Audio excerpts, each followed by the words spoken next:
โดนดุแล้ว ดื้อเออตีเลย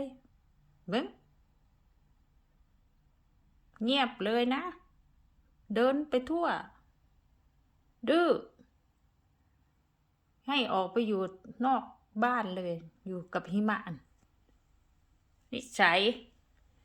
ทำกันบ้านก็กวนอยู่เนี่ยฮะ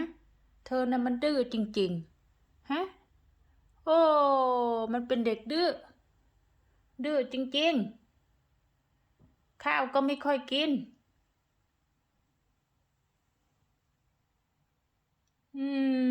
เนาะเป็นอะไรเด้อฮะหนูเป็นไรลูกกลัวรถไฟเหรอวิ่งหน้าตั้งมาบ้านเลย